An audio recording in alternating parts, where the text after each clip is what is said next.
This is an Audio Wool original. This episode of Frightday is brought to you by Gates of Hell Chipotle Hot Sauce by Frightday. Bold chipotle flavor blended with habanero peppers for just the right burn. Kissed with garlic and passion fruit. Zero human blood, like none at all. Visit shop.frightday.com before the first batch disappears. We're also brought to you by Magic Mind, the world's first productivity drink. Hey guys, thanks for listening. If you'd like to support us, go to patreon.com/frightday. Self-deprecating or heartbreak music, you know? Broken. Yeah. Broken. Yeah. You can't pretend like you're not broken. Me? I mean the music. Yeah. Yeah. Yeah. You can't either. Yeah. Guess let's get going. Okay, but I'm really excited about this alien things.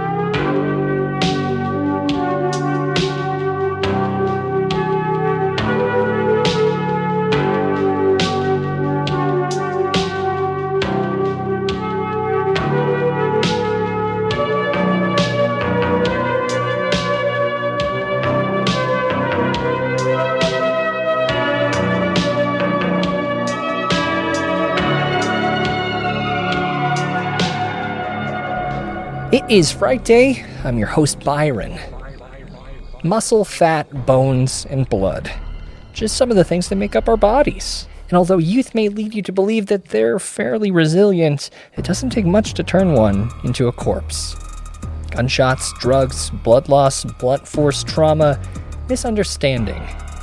We'll talk about that tonight, as we review Halina Reign's Bodies. I'm joined tonight by Kelly. Yep. And Sam can't make it because he got in a fight. He did. He stormed off. Took the car. Yep. What are we going to do? Yep. Porch session number 2. I hate it. You know what I hate? What? That Tucker Carlson did cattle mutilations. All right. I hate that. I know you do. Tucker Carlson original cattle mutilations. I'm excited to see what he has to say about it. Well, Probably less. Probably too much. I've been watching too many of them. He went up against George Soros a couple months back. I think you could get an interview with Georgie. George Soros? Yeah. You think I should talk to George Soros? Yeah. The sponsor of our show. Shh. What? I want to be honest. We've been getting Soros Okay. All right. Kelly. Oops. Okay. I wish I was being paid to be a lefty. God, that'd be great. I know it's a little early to be talking about the Frightday Society, but I want to give them a quick little shout out, of course, because I just bought some toys, Kelly. I love toys. I don't know how this is going to work. We've got tech guy Dennis on the case, but this is a big idea. Could change. I'm doing some ghost investigation at haunted locations in the next few months, and this might be a live streaming event with shoulder-mounted cameras for you and me. You could watch us investigate the supernatural. Yes. Haunted prison. We're going to Butte, maybe. There's a whole list of potential places, but we're going to be bringing people with us first person-ish. Shoulders. It's not going to be like a head mount, but So is it going to be like that video you showed me with the cigarettes where like... What's up, guys? It's me, your boy, Connor O'Malley. I've teamed up with T-Mobile and Verizon to smoke 500 cigarettes for 5G. Let's go! We might talk a little bit about Connor O'Malley in a little bit. He's a character. A confusing... People have been calling Bodies a Pete Davidson film. I'd like to call it a Connor O'Malley film. It makes more sense. I don't want to. We'll talk about it. Why are you rubbing your eyes like you're Pete Trying Davidson? to make my eyes, because apparently, since we both have the same disease, my eyes are supposed to look like him, and so I'm just working on it. You can't shove your eyes into your face to give him those dark circles. I'm working, though. Like, right, if I knock do it off. Kelly, you can't go into do work you think he has, like, bruised eye socket bones? like that. He's in trauma therapy because of Kanye West. Yeah, I do hate Kanye, so that's fine. I mean, I was rooting for him. I just hand you hope that he this finds a decent human and not a large dash-in. stack of DVD copies of The Real Cancun because they're not going to put themselves away, Kelly. Wow, that was a poll. That was an interesting poll. It's time for staff picks. They say so much, but they never tell you if it's any good. Werewolf movie with E.T.'s mom in it. The Howling, horror, straight ahead. The Real Cancun, I saw it in the theater by No, you myself. did I not. did. No, you did It's not. so weird. It was like the first feature film version of a real world type show. right? Yeah. It wasn't very interesting. I watched it at a $3 theater. Was it really a $3 theater, or was it just called the Cine 3 and you're remembering it as It being wasn't $3? $1. I thought it was $2. Well, I don't know. Maybe I went in the late life of that cheap theater. But either way, Kelly, what were you saying? I either have a secondary recommendation or I remembered what I was going to say Just a few for seconds pre-roll. ago? Oh, yeah. what are you talking about? It was a movie I watched. Is this a recommendation? But it's not your pick. Well, it's hard because I don't know that it's a recommendation. It's a recommendation that I tested out, but I don't think I want to use it as my pick. Okay. Well, I'll let you talk about it, though. All right. So, I had the Rona. Yeah. Coronavirus And- novel. Moderately sick, not super sick. It wasn't as, it wasn't that bad. It was bad, but it wasn't that bad. What was bad was my brain. Yeah, you're all twisted up. And my brain is still recovering because it is really hard to make your brain do the things after Corona that it did before Corona. Like, I feel like somebody carved out a chunk and my brain's like trying to grow that material back, but it's real slow. It'll come back. There's no fertilizer, real dry conditions. I like to think of it as an opportunity to fill in the space with new, more valuable information. Yeah, I'm too busy researching It out. to do that. Just got beeped again. It's also funny because I just said which is what I'm mocking everybody else for saying when they're supposed to say. I'm gonna listen. That's your quota for the year at this point. 3 times. It was just because of the bodies. That's fun. Okay. I'll allow it. So Sam was asleep because Sam was feeling like shit too. And normally Is he struggling too? No, this was back. like a week and a half ago. Oh, okay. I'm just now remembering to tell it because, like I said, my brain's not fully recharged. Normally, I'm a pretty polite partner. Like, when he goes to sleep, I won't put on a TV show because, like, he's trying to Put sleep. in earbuds, that kind of thing. Yeah. I was just like, fuck it. I've been doing nothing. I'm going to watch this movie. It's like an He's fast Azalea asleep Banks anyway. attitude Yeah, it over was there. very Azalea. It was. Okay. And I am surfing through Amazon Prime. I've been kind of watching these like little documentaries recently. So I had seen The Invisible Pilot and I thought that was really cool. And so I saw this little documentary called Horror in the High Desert. And I was like, okay, that's cool. High Desert, Art Bell. I wonder if it has something to do with that. I'm just going to put it on. And so put it on and was like actually focused watching. Riveted. I'm not kidding you, Byron. I got watch a call. a full hour. You know I got the call. You already told me. Legitimately, this is sometimes I'm prone to exaggeration. I'm telling you, this is exactly how it happened. I watch a full hour of this. I pause it to see how much time I have left because I'm like, this is pretty fucking good. Yeah. Only then do I see, because Amazon Prime, it pops up on the bottom like who the actors are, and I'm like, wait a second. Wait, actors? What? These are actors? This wasn't a normal search and rescue because, Gary didn't tell anybody where he was going. The clock was ticking. They very much needed to find Gary as soon as possible. Hey guys, up here at the top of the mountain, as you can see, there's a great view. I wouldn't say what Gary was doing was hiking. These were multiple day, survival excursions. Gary became so obsessed with survivalism. He would study it and find the most remote places, no cell service, no provisions of any kind other than what he took. He's going on and on about this crazy story about Gary, and he's telling me that he thinks he knows where he is. Oh, it's a found footage movie. Directed by Dutch Merrick. Yeah. I don't know how that is. I don't know. He's only done this. So, my parents have... That's a lie. The I Rona apologize. right now, and I told my dad to watch this great documentary that I had found. He texted me 10 minutes later, and he's like, this is a shitty Blair Witch knockoff. So he knew. And I'm like, okay, so my 75-year-old father with coronavirus could tell that this was a found footage and not a documentary, but I could not. Kelly, I hate to be the first person to tell you this, but you're very gullible. I'm really gullible. I'm going to go ahead and say that I think that's an asset when it comes to horror film watching. It definitely makes things better for you. Uh-huh. A little more embarrassing, but that's all right. Yeah. So this was good, though. You enjoyed it? I enjoyed it thoroughly because to think, like, I got to have a tricked by realistic found footage experience that is, like, impossible to have as a non-Martian in our society. So I guess I'm really thankful to the Rona for that. But based on my dad's review, it may not have actually been very good. But I really enjoyed it. It's got a 5.5. Okay, that's not bad. Friends and loved ones gathered to recall the events leading to an unexpected outdoor enthusiast disappearance in northern Nevada. I mean, it was interesting. Sounds kind of fun.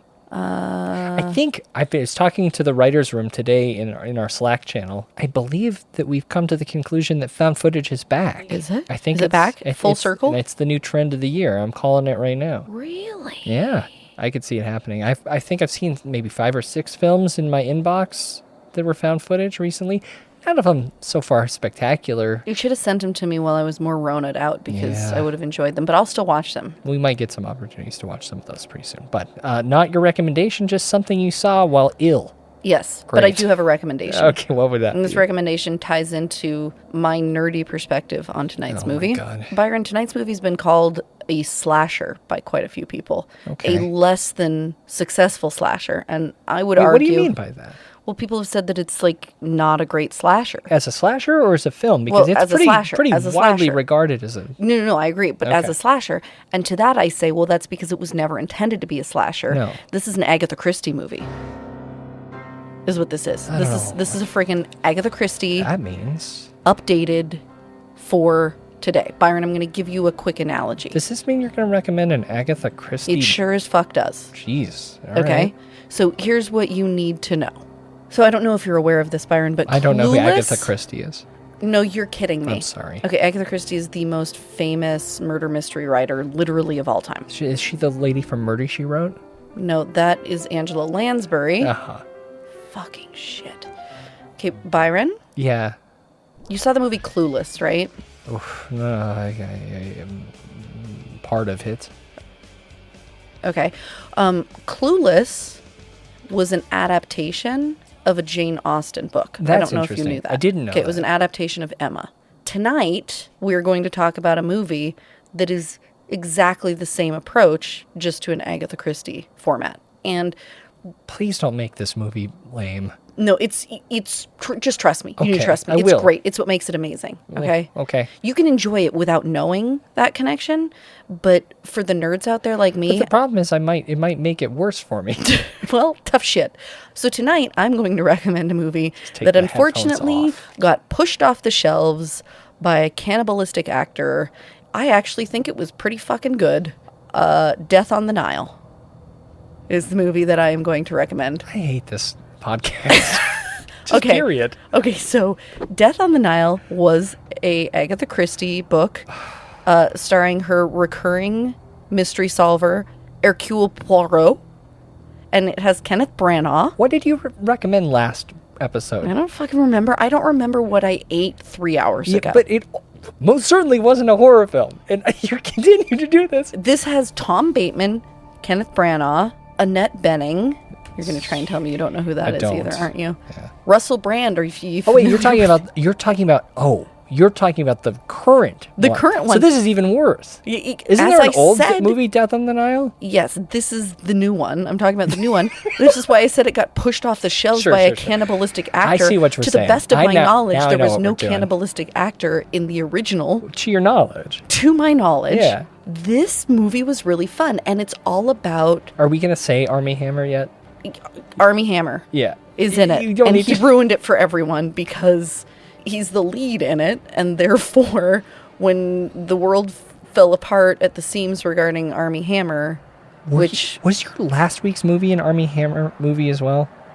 I can't even name another Armie Hammer movie right now. Rebecca, you fucker. Was it really? Yes, you're so dumb. I hate this. Okay, that is not intentional. I know that I have repeatedly... Well, Rebecca wasn't even a horror film. I watched the trailer. Mysteries. I watched the trailer afterwards. They are murder mysteries. Yeah, this is... Back in the day of Agatha Christie, murder was horrific. Just because it's no longer horrific... Yikes.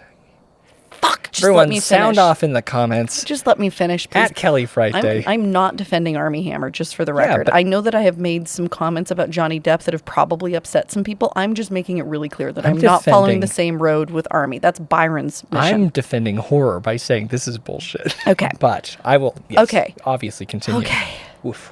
The whole premise is this group of really rich young people, same age group with the exception of Hercule Poirot. Okay, but same age group, 20-somethings, that are at this really extravagant party. Yes. People start fucking dying, and nobody knows who's doing it, and it's this frantic, like... Whodunit? Whodunit. Yeah, it's a popular subgenre. It is a subgenre, and Agatha Christie literally invented it. I will probably give you that. But Yeah. I wonder, were there, like, Shakespearean whodunits? No, not like this. No? No. Okay. This movie I watched and had avoided because I am such an Agatha Christie fan, and I know that there was a bunch of hullabaloo, and I was really sad. And I've even had some issues with Wonder Woman herself recently because she's made some comments that I don't love so much. But Was she, like, pro-Israel or something? oh no, I'm not anti-Israel, but she's just, I don't know. She had some pretty tone-deaf privilege comments that I guess bothered me. she was the one who spearheaded the imagine there's Yeah. I mean, well intended, but think it through. Yeah. Remember that you live on a different planet than 99% of I don't know. humanity. You know what people need during lockdown? A whole bunch of celebrities singing poorly. Yeah, although, you know what one of my favorite things during lockdown was the recreation of Princess Bride, Princess Bride with actors at home acting out different scenes, but like famous actors, and they just used like shit around the house and Yeah. put hilarious costumes on. I didn't know they did that. That's kind of cool. It was amazing. Still never seen the movie. You could probably still enjoy this even without seeing the movie. Circling around, if you watch Death on the Nile as a double feature, either before going to the theater to see Bodies, Bodies, Bodies, or after returning from the theater, having seen Bodies, Bodies, Bodies, you will understand we are following the same formula, and it is just a matter of two different time periods. This was the rich, superficial assholes of Agatha Christie's time, and now it's the rich, superficial assholes of today, and it is glorious. The costumes are really cool, too. Well, that's interesting, Kelly. Yes, it is. Next week, though, can I request you recommend a horror film? I mean, I still would argue that whodunits could be horror. What was that? I think whodunits are horror. People are being murdered. Not mutually exclusive. However, moving forward, I know I've wrecked this movie before. Have you? Usually around Christmas, but I can't resist. 2015, David Burke, Robert Olson's Body. I'm telling you guys, this place is sick. Wow. Are you sure they're not home even though their cars are here? Oh my god. This is unbelievable. You ain't seen shit. Party time!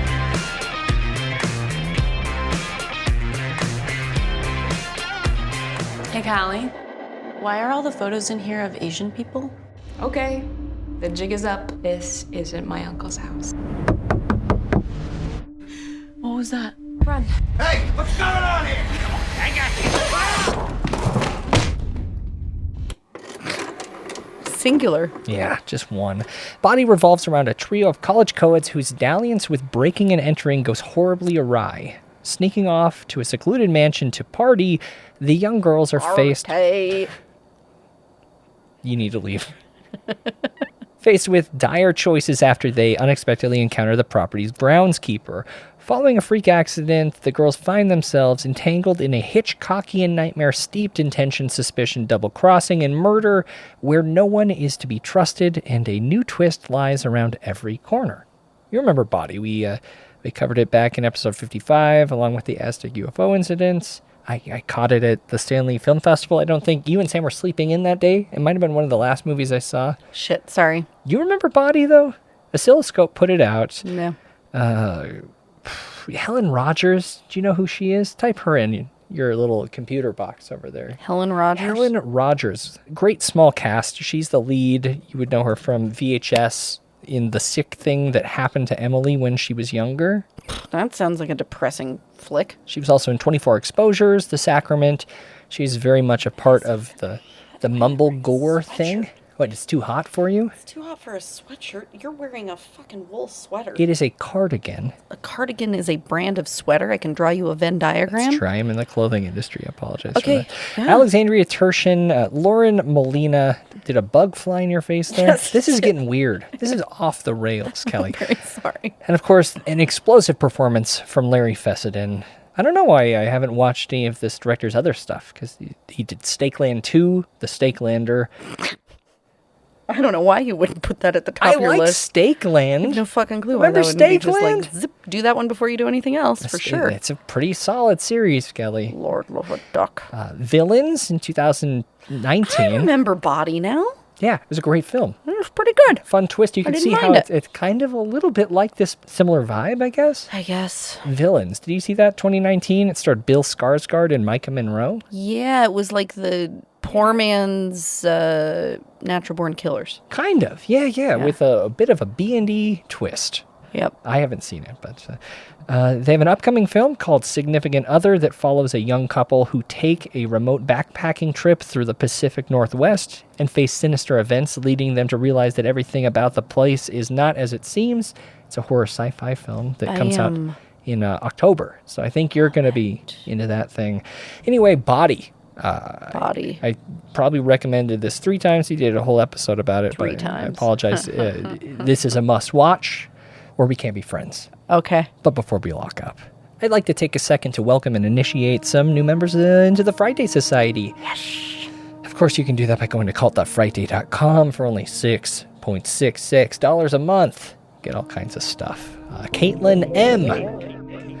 from New Zealand. Ugh. New Zealand. I can't do it because when I do it, I end up trying to sound like a Kiwi, but instead sounding like an Aussie, and then everybody gets angry with me, so I can't do it. I wouldn't even try. But here's what I will say. Here's your mission. Catherine. I want you to come up with a list of 4 other horror movies that are thinly veiled Agatha Christie stories. All right. I know you're probably going to ask why I knew she's from New Zealand. It's a currency thing. Because I usually don't disclose the location. You're true. Didn't want you to yell at me. But fair. It's funny. See my brain. I wouldn't have even caught it, but thank you. And also, I'd like to welcome a member to the Inner Circle. Someone who paid a little bit more and gets a little bit more as well. Like a letter from Kelly. You know, I sent out something special randomly to 10 folks. And keep your eyes on your mailbox, Inner Circle. I like doing that every once in a while. It's really fun. Picking just a handful of folks to send something really extra fun. special, very exclusive. Very fun. There's nothing more fun than just randomly brightening someone's day. Yeah. This person, new and member. Saving them from evil creatures at the same time. All right, of the Inner Circle. Chris D.C. There's a middle initial there, so I had to add the last initial as well. Love it. Chris. Let's pretend he's from Washington, D.C. I need you to drain the swamp. Actually, you know what? I don't want you to drain the swamp. I need want it. you to flood the swamp, and I want you to drown everyone that's in the swamp. So just a reminder, cult.frightday.com. You get bonus episodes of Captain Cole's Cryptids, Except Conspiracies. for John Tester. If you could go ahead and like send that him guy. home first. He's a good guy. But then just drown everybody else. Our mayor died. Yeah, that was sad. Yeah. We got over 80 episodes of Behind the Screams, so much other stuff. Cult.frightday.com. The best. Kelly, some days I show up here a total mess. And of course, I always pull it together because I am a professional. And unlike you, I don't have a prescription. No. Pardon me. Prescriptions, plural, to cool stimulants. But Hey, I only have one stimulant prescription. I have multiple other prescriptions. I haven't felt like that for a while, thanks to starting my days with a little green shot called Magic Mind. When you're a task juggler like I am, it's a priority to wake up and get going as quickly as possible. I'm currently weeks into taking Magic Mind on the daily, which again, I'm a sober guy, Kelly.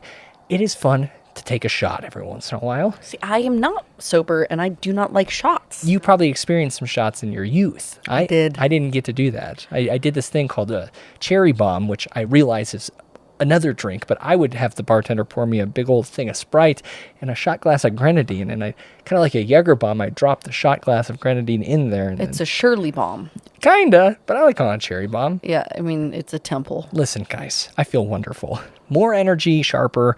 You'll like this part, Kelly. I no longer rely on energy drinks. That is very good. I mean, it's nice because I'd like to get at least a couple more years of podcast out of you. Yeah. And with those energy drinks, I'm not going to get them. So. Well, yeah, I don't know what the hell is in them. Certainly not some of these featured ingredients that I'm going to struggle through. Did you see the picture of lion's mane that I sent you? I did. Thank you for sending that. You're very welcome. That's in this. And what that does is can help boost my clarity and focus. I thought it rises your vibrational level. Well, that too. My vibes have been off the charts, if I'm being honest. It's got matcha in it that helps increase my focus and attention. It's got natural nootropics that help with my procrastination, which admittedly, I struggle with that from time to time, but no more.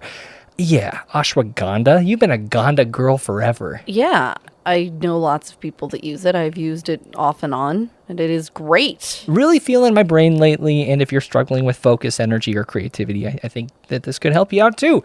Visit magicmind.co/Frightday and enter the code Frightday20 to get 40% off your first subscription or 20% off your first one-time purchase. And again, that 40% off code, which is a heck of a lot, is only valid for the next 10 days. So get on that. Big thanks to Magic Mind for supporting Frightday. And when you support them, you support us. It's good for your bodies. Bodies. I guess we should probably talk more about those things. Oh, bodies. As we review bodies.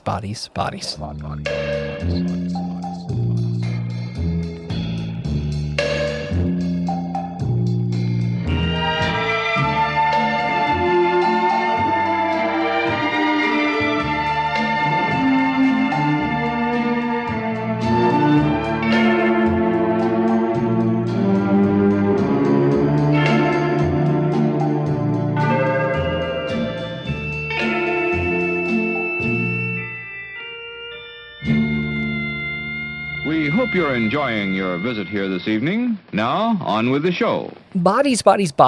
Yeah. It's a 2022 American black comedy horror film directed by Halina Reijn. When a group of rich 20-somethings plan a hurricane party at a remote family mansion, a party game goes awry. In this fresh and funny look at backstabbing, fake friends, and one party gone very, very wrong. So this is a bit of a complicated production story. I condensed it a little bit. March of 2018, A24 acquired Bodies, which at that point was a spec script written by Kristen Rupian.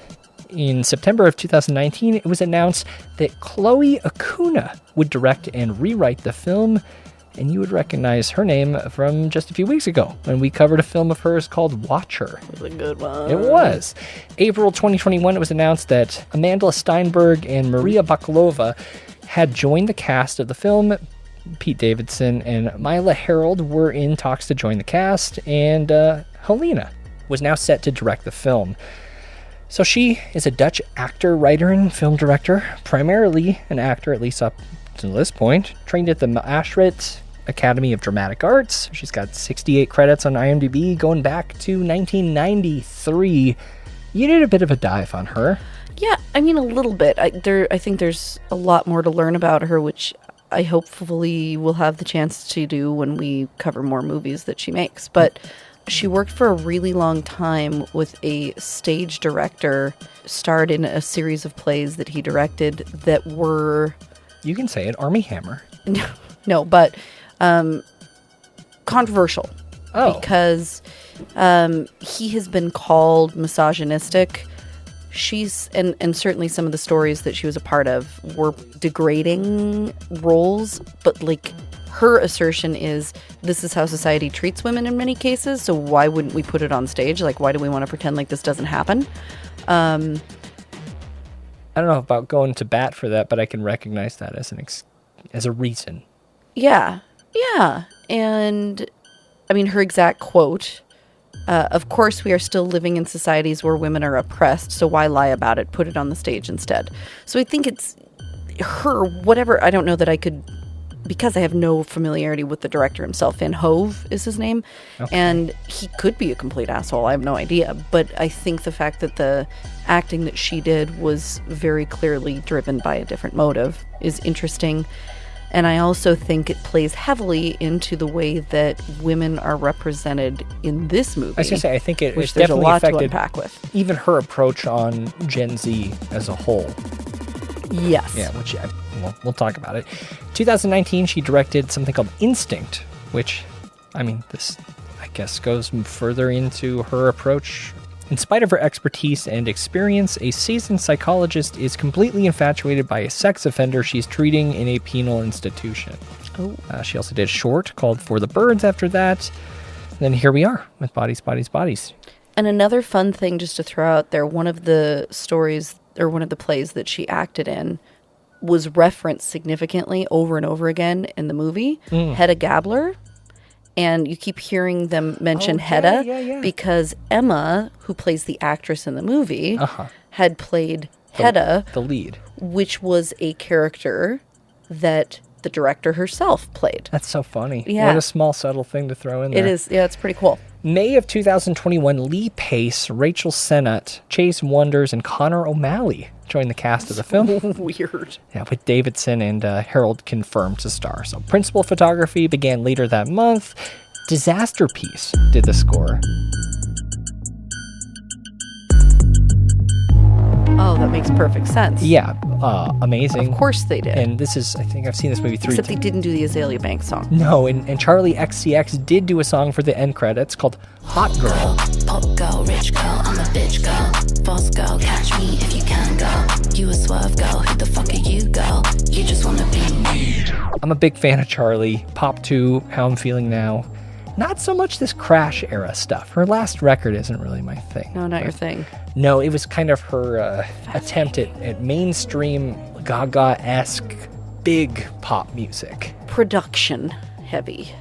Yeah, and I'm well, I don't want to talk too much about this. I'm more into her stuff that she does with a guy named A.G. Cook, who is a UK producer. He actually lives in Livingston now because he moved over here during Really? He's staying with his girlfriend's family. Her name is Alaska Reed. I think I've sent you some of her stuff too, but she's probably. Keeping them around, but never getting quite enough. Boys from town, these boys from town. pretty great musician in her own right, but I don't even know how to get back on track. The film had its world premiere at South by Southwest on March 14th, 2022, with Byron McKoy in attendance. It was released August 5th, 2022 in select cities before it went wide on the 12th of August. I was pretty nervous about this. You know, I saw X and Bodies, Bodies, Bodies. Those were my two favorite films coming out of South by Southwest. And I am always very concerned when I absolutely adore a film at a festival, especially at a premiere with the cast and the director present, because I get so much more context and I also get that energy from an audience seeing something for the first time. There's a lot of excitement in the air, so I don't trust myself. I was tempering your expectations with this film and also kind of reminding myself of all of the things I just said, but then I went and saw it again. And it's a hoot. Funny, because I was looking forward to going to see it. Byron, this was the first movie in my entire life that I have gone to solo at a movie theater. Yeah, you did say that, and you sent me a video of yourself sitting by yourself as if this is a novel concept. It was totally novel for me. Never done it before. It was really enjoyable. It's I feel amazing. like I need to do it more. I told you, especially on a Tuesday afternoon, because man, was that theater quiet. Oh, it's I amazing. could just laugh obnoxiously. There wasn't Sam or Byron to get embarrassed and try and shame me. It was great. I mean, chill out, okay? It was hilarious. I don't shame you too much. You but tried to prep me to not be that amused by it. I wanted you to experience this as blind as possible, other than me saying that we needed to cover this film. Other than you saying it was your favorite movie of all time. I may have slipped up. I may have said it was that. worth it. And it was great. I definitely don't mean that it's my favorite movie of all time. But. Well, and other than Pete, I really didn't know any of these actors. Well, that's not true. I knew Maria Balakova, Bakalova.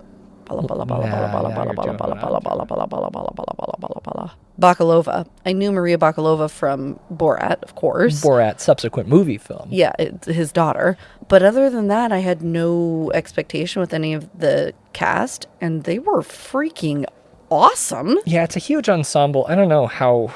Rachel Sennett, I want to start with. So she plays Alice. It's this group of young 20-somethings that are having a hurricane party at this really fancy mini castle. I mean, it's a in mansion. the woods. It's owned by David's family. Yep. And David is Pete Davidson. Yep. And Pete, you guys know Pete. He's been in the news a little bit. He's been in the news quite a bit. Poor guy, honestly. I feel a little bad for Pete. Yeah. I do have a theory that Kim Kardashian and him coordinated this breakup around this film. Why? To promote it, of course. Really? I mean, the more his name's in... So you don't think they actually broke up? I don't know if they were ever really together. Oh, that would make more sense. Yeah. But... So he has Crohn's disease, like me. To talk about that. He's a rich guy. He's also insufferable, but slightly charming in his shit-headedness, you know? Yeah, I haven't figured this one out yet. I mean, he fucks, Kelly. Yeah, apparently. He looks like he does. He definitely fucks more than Greg. I don't know. I felt like if I had to pick. I love Greg. Greg, played by Lee Pace. He was really wonderful. He was kind of the odd man out. Well, yeah. He was like the older guy that... Much older. Yeah. But not really that much older. And he is 45. One of my favorite parts in the entire movie. Well, let's talk about his relationship real quick. I mean, he's with Alice. And they met on Tinder. Yeah. Lee Pace, I know him from a show way back. I don't even know what network it was on, called Pushing Daisies. Excuse me, guys. Oh, I remember hearing about this He's one. the pie maker. It's I mean, I never it's watched like it, a but I do weird remember hearing dark about it. rom-com, I guess, because he's got this thing where if he touches something, it dies. So he's really good at Great. Well, so I'm going to just go ahead and make a reference that the rest of the listeners will probably be more familiar with. Sound off in the chat, guys. Yeah, in the Marvel universe, he's Ronan. I don't know So who that he is. was in Guardians of the Galaxy, and he was in Captain Marvel, and that's going to be something that's a lot more familiar to most people. Nope, everyone than your knows Ned weird- from ABC's Pushing Daisies. I don't think they do. They do. Two great seasons of that show. He got a fucking Emmy nom in 2008 for that. He was also in The Hobbitses. He played Thranduil. Great. Thranduil. I like How do you him. pronounce that name? I don't know. Thranduil. I don't know. If Sam were down here, I But can he's ask him. he's a bit of a dense dude, but he has a good heart. And he's good looking. He's a Yeah, good looking filler. he's a hunk. Of course. Yeah. But He's not 45. He's 4? 42. Okay, whatever. God. Sophie and rude. B show I up. might be sensitive about this because You're nearing? Puckwudgie did guess that I was 64 today. Oh man, I'm really sorry to hear that. That's rough.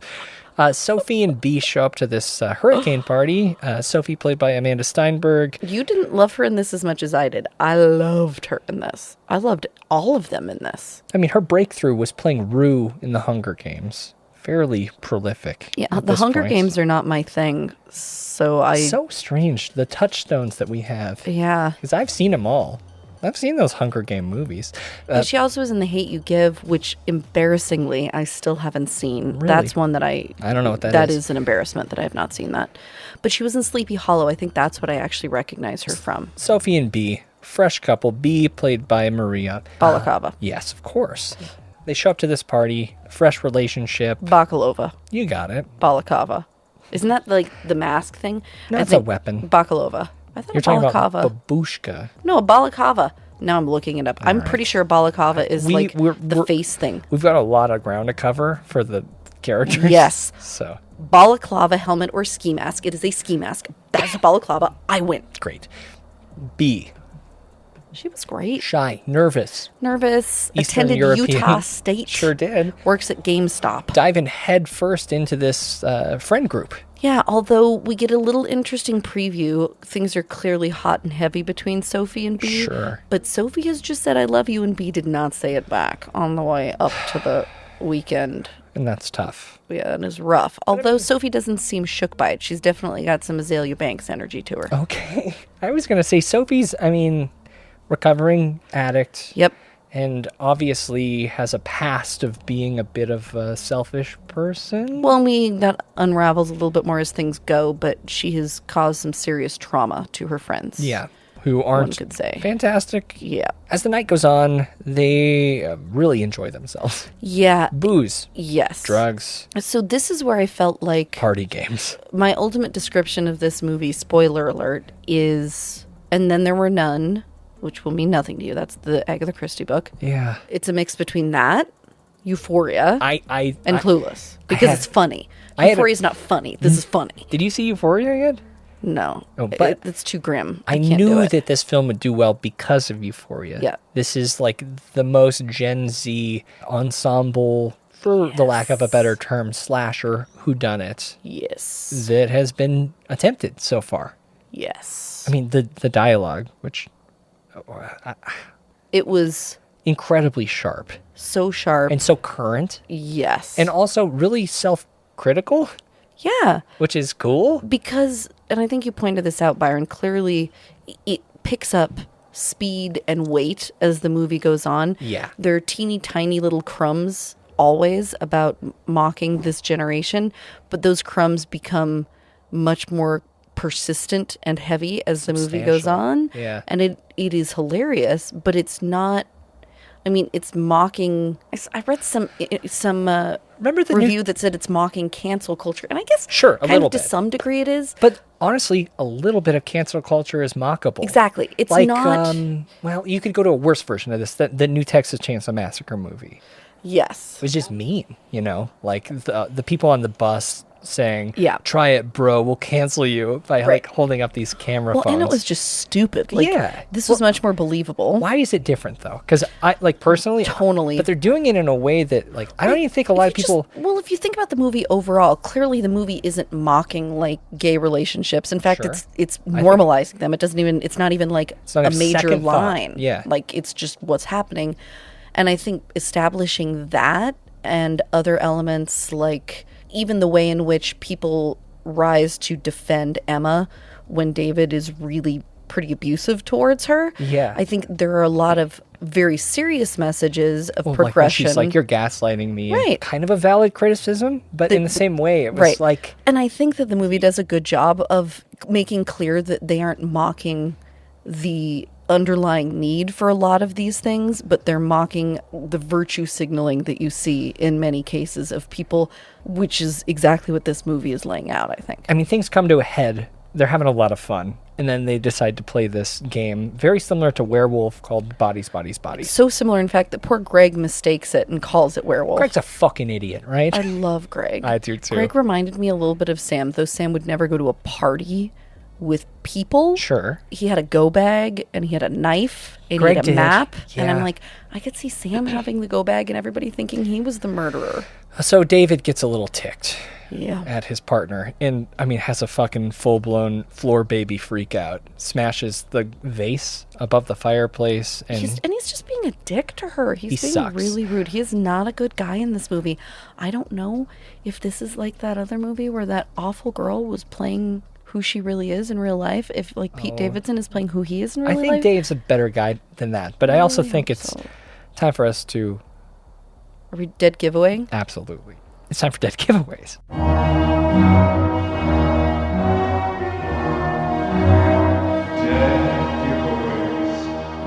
This is the point of the show where we spoil parts of a movie.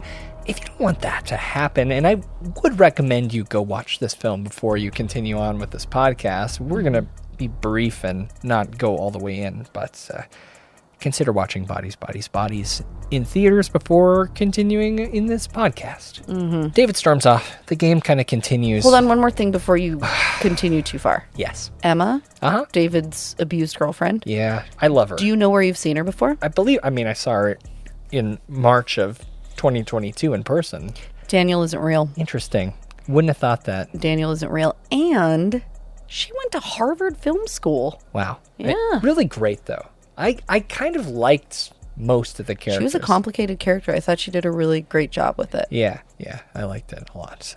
Sorry. David storms off. He gets in a fight with Greg, too. And he's fighting with Emma. He's fighting with Greg. Oh, they were doing Greg that. gets in they his were doing face. That punch the person, take a shot thing, which... That's not what they got in a fight over, though. He punched Greg pretty hard. But that wasn't even what Greg ended up storming off over. The best offense is a good defense. Right. And he was clearly mocking him, and Greg was like, Well, Kelly, what does that mean? I'm not a sports person. What's it mean? What's it mean, Kelly? It means that it's better to... Like, what's it mean? Yeah. It's better to head off an attack. It's great. By being offensive before the attack arrives. All right. How does that work? Give Greg some fucking slack. Poor Greg. He didn't. He had a lot of drugs, and he's older. And he didn't. Well, he's a little dense. No, but he's not. It's the funniest part of this whole movie, in my opinion. Well, we'll talk about that scene because I completely agree. They keep talking about how he's a vet, which is just super disrespectful that they're assuming he's dumb and violent because he's a vet. Which is bad, but let's get there in a sec. Right. Because I agree that might be my favorite scene in this entire movie. My God, it was amazing. And we won't talk about the whole thing because we're pretty deep already. Gosh darn it. Greg storms off because they're fucking with him. He's going to call it a night. Soon after that, David goes off. Mm-hmm. And later, while they're playing Bodies, which we didn't really explain the game, they have all these pieces of paper. One of them has an X on it, and that person is the killer. Mm-hmm. When the lights go out, everyone wanders around, and when you touch the shoulder of someone, they're dead, and they have to lay in place. Mm-hmm. And then when the next person finds the body, they yell, "Bodies, bodies, bodies." The lights go on, and everyone tries to figure out who the killer is. Mm-hmm. And that continues on until you discover who the killer is. Mm-hmm. First person killed was Greg. Mm-hmm. And then he went off. Lights go out. They continue the game. B ends up stumbling upon a very serious situation. David's got a large neck wound. He has a slit throat. Yeah, and he dies. He bled out very quickly. And this is why I've been biting my tongue anytime it's like, oh, that Pete Davidson horror film. Which I thought it was funny because I just have come to expect anytime there is one notable star in a movie. Like the House of Wax situation, basically. Yeah, like when Paris Hilton dies. Exactly, you know they're going to die. Yeah. Well, I just didn't want to ruin that for anyone who thought that Pete Davidson was the star of a horror film. True. But he's deceased, for real this time. And it kind of kicks on this growing panic between these people. Because they think that Greg maybe killed David. Also, his other friend Max, who was at the party, who disappeared before Sophie and B got there. Yeah, because he got in a fight with David and punched him in the face. Yep. We've got ourselves a whodunit, folks. We do. And again, I'm just going to go ahead and make sure you understand that whole concept came from Agatha Christie. All right, Kelly. Yep. I'm just making sure. They try to leave. Car battery's dead because B left I did the have a mirror problem down. with this, however. It is a Land Rover. I think it would die. I've had my Land Honda Rovers Fit are with a shit. My Honda Fit has a bad battery and it'll die if I leave the mirror. If you leave that open, yeah. Because I was gonna say, that has never happened to me. I've burned a battery, believe me, but it has never happened with such a light drain. Panic continues. They believe that it's possible that Greg killed David. So, in fact, likely. Well, yeah, because they go into his bedroom and start digging through his bag, and like you said, he's got a go bag with a compass and a map with their location circled and a knife and stuff that that a vet would have. Wink. Yeah. Yeah. Yep. So they eventually confront Greg, who tried to go to sleep, but decided to lay in the mansion's gym with his light therapy mask on. Okay, so fun thing that I want to insert here. Apparently, that scene, the lighting and the space was very similar to the sets of the plays that the director was in for so long. And it was definitely like a nod to that and to the tone. Like the red lighting was very much what those sets were all about. Super stark, boxy red lighting. What a beautiful set. Isn't that cool? What a beautiful shot. Yeah. Greg laying in the middle of the floor with his arms spread out with a blue light mask on and headphones in. He was just trying to get his best, deepest sleep. Well, he was listening to his meditation music. Everyone else is covered with blood and confronting him, saying that he's the killer. And he's like, well, I'm not the killer because I got killed. He thinks it's still the game, obviously, because why wouldn't you think it was still the game? Oh my God, this scene. Poor Greg. The misunderstanding of him acting out, pretending to be a werewolf and joke lunging at everyone. So good because they're all literally holding knives and pointing them at him, scared.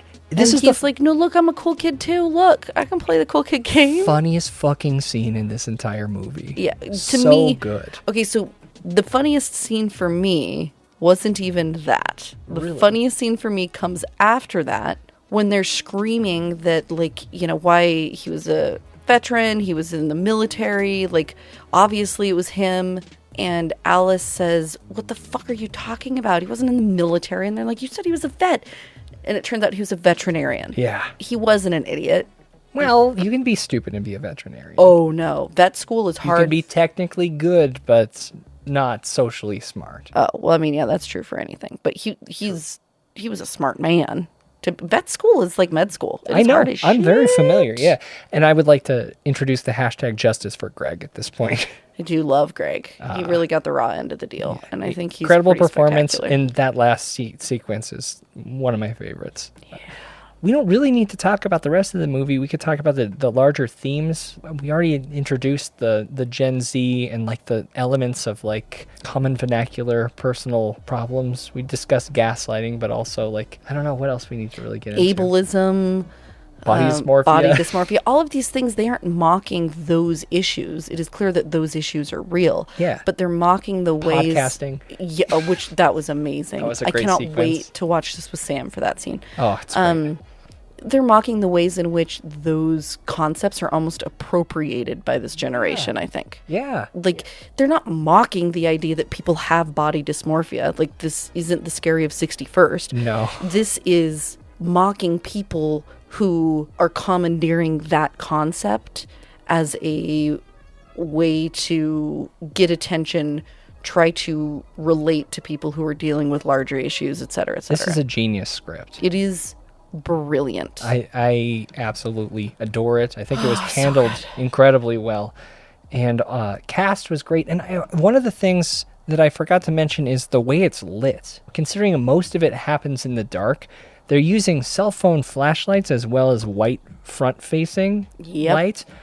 Beautiful. Yep. And I heard several people talk about how this is a lot like The Thing. And I could see that in this as well, just the way it's shot. It feels like... Yeah, I mean, we really probably shouldn't, well, and I can't guess, do I mean, anymore. also The Thing in the sense of we don't know who the killer is. No, because it is an Agatha Christie movie, All so of right. course we do not. Is The Thing Agatha Christie inspired? Yes. All right, well. No, it isn't. The Thing was a story that came long ago. But Kelly, highs and lows. Low for me was Sophie falling off the wagon, because it is always like deeply upsetting, even if it's in a slightly comedic way, to see a recovering addict do that.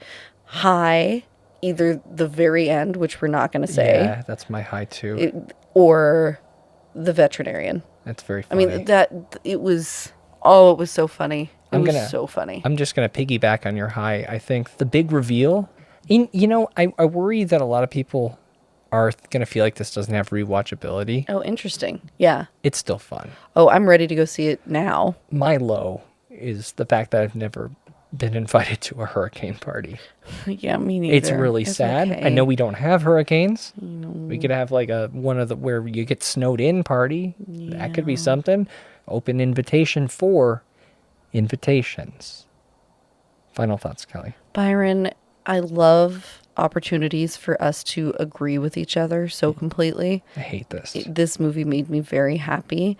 I know that my end of the year list feels like it's filling up very quickly, but last week's movie is going to be on it, and so is this week's. I hate to say it. Probably watch her too. Yeah. It's been a good 3 episodes. It has been. We need to watch a terrible one dud, sometime a soon. Stinker. We need a stinker to mix things up a little bit. Yeah. This movie was hilarious. Everybody should watch it. I cannot wait to watch it with Sam. I can't wait to use it as an example for my girls of why they will not be ever getting smartphones.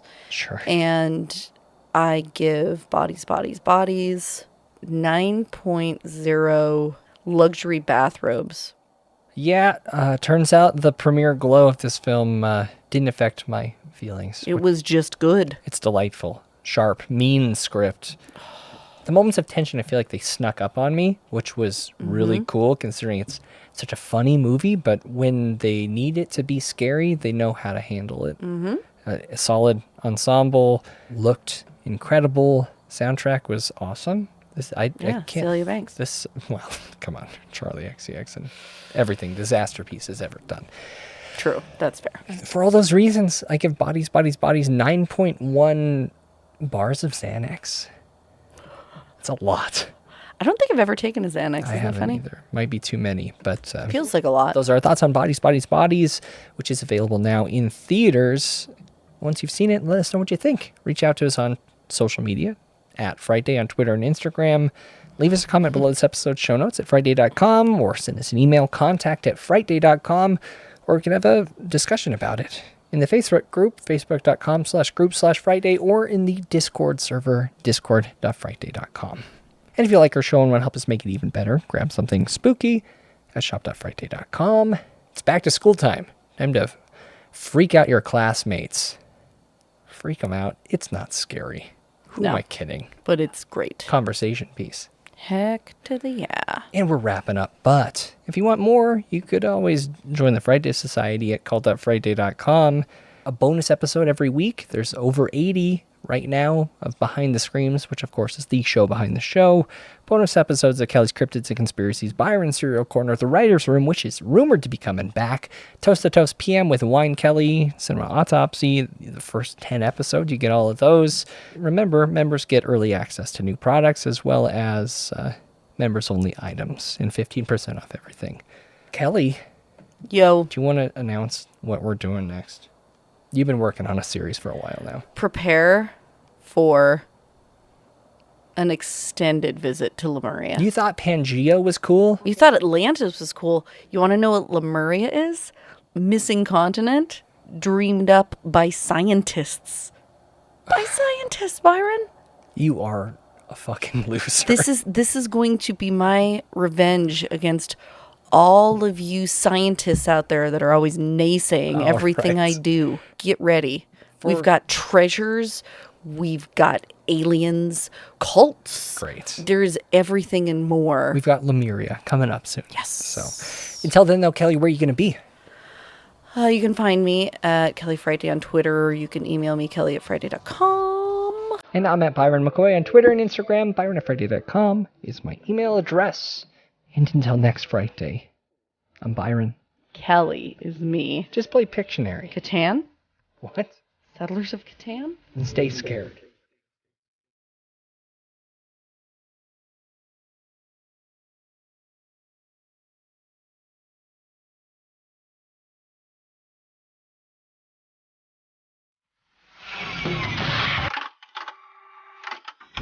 You've been listening to an Audio Wool original, produced by Byron McKoy.